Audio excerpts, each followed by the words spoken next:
Hey everyone, and welcome back to another video. And in this video, I'm going to be going over what's the difference between friends and family or goods and services payments on PayPal. Now, this video is going to be particularly useful for individuals. Let's say that you're sending money on PayPal. When should you send as personal payments and when should you send as purchase for goods and services? Now, the thing with goods and services is that when you pay as goods and services, it's covered under PayPal's purchase protection, meaning that if you pay for something online or in person, but the item isn't delivered or the item isn't as described as it says it was, PayPal will actually favor your side and give you that refund. Now, keep in mind that if you do use purchases for goods and services, there is going to be a very small fee involved, but in my opinion, I think that fee is totally worth it.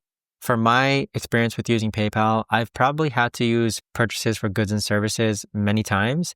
And the PayPal purchase protection actually helped me get refunds for like 5 different transactions where I didn't receive the item. Personal payments are free. Sometimes there's a very, very small fee, but there is no PayPal purchase protection. So if you trust the person, if you've worked with them before, if you're actually sending money to friends and family, then you can just use personal payments where the fees are a lot less. But there you have it though, guys. That right there is the difference between friends and family or goods and services payments on PayPal. If you guys know of a better or easier way to actually explain this, let me know in the comments down below.